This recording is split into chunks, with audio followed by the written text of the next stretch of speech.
বরগুনায় হঠাৎ করে ডায়রিয়ার প্রকোপ বেড়ে গেছে। এতে আক্রান্ত হয়ে সদর হাসপাতালে হালিমা বেগম নামে এক নারীর মৃত্যু হয়েছে। তার বাড়ি বরগুনা সদর উপজেলার ঢলুয়া ইউনিয়নের বড়ইতলা গ্রামে। এছাড়া ডায়রিয়ার আক্রান্ত হয়ে শনিবার সকাল পর্যন্ত ২৪ ঘন্টায় ১০৬ জন রোগী হাসপাতালটিতে ভর্তি হন। হঠাৎ এ রোগীর সংখ্যা বেড়ে যাওয়ায় সেবা দিতে হিমশিম খাচ্ছেন চিকিৎসক ও নার্সরা। পর্যাপ্ত পরিমাণ শয্যা না থাকায় মেঝেতে ঠাঁই হয়েছে অনেকের।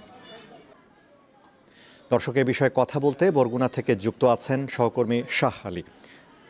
শাহ আলী, হঠাৎ করে ডায়রিয়া আক্রান্তের সংখ্যা বেড়ে যাওয়ার কারণ হিসেবে চিকিৎসকরা কি বলছেন?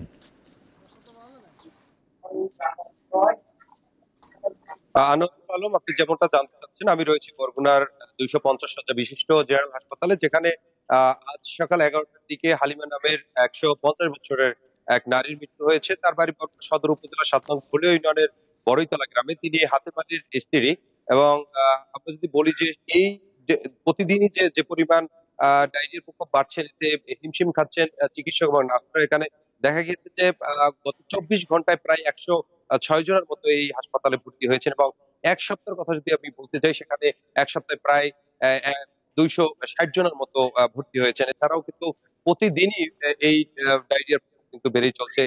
অনেকেই পেটে ব্যথা নিয়ে ভর্তি হচ্ছেন, অনেকে আবার বিভিন্ন স্বাস্থ্য কমপ্লেক্সেও ভর্তি নিচ্ছেন।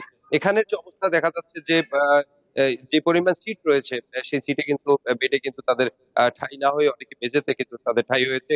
এখানে যারা অসুস্থ রোগীর সাথে আসছে, তারাও কিন্তু অসুস্থ হয়ে যাচ্ছেন। এমনটা কিন্তু পরিবেশ এখানে তেমন ভালো দেখা যাচ্ছে না।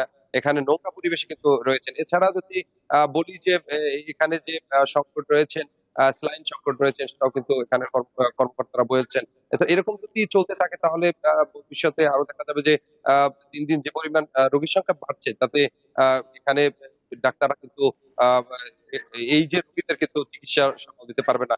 এছাড়াও যদি আমরা বলতে যাই যে এই ডায়রিয়া রোগীর পাশাপাশি ডেঙ্গু রোগীর সংখ্যা কিন্তু বৃদ্ধি পাচ্ছে। গত ২৪ ঘন্টায় কিন্তু ৫২ জন এখানে ডেঙ্গু রোগীর ভর্তি হয়েছেন। তারা সেখানেও কিন্তু দেখা গেছে যে পর্যাপ্ত পরিমাণে সিট নাই, তারাও কিন্তু মেঝেতে ঠাঁই হয়েছে এবং চিকিৎসক সংকট রয়েছেন এই হাসপাতালে, রয়েছেন নার্স সংকট। যারা ইন্টার্নিং দিত যে সকল শিক্ষার্থীরা, তারাও কিন্তু বিভিন্ন আন্দোলনের কারণে তারাও আসছেন না।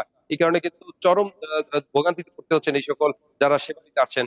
তারা, আমরা যদি বলি যে ডেঙ্গু রোগীর কিন্তু এখানে প্রতিদিনই বাড়তে হচ্ছেন। এই ছিল বরগুনা থেকে আমার কাছে সর্বশেষ তথ্য। আনোয়ারুল।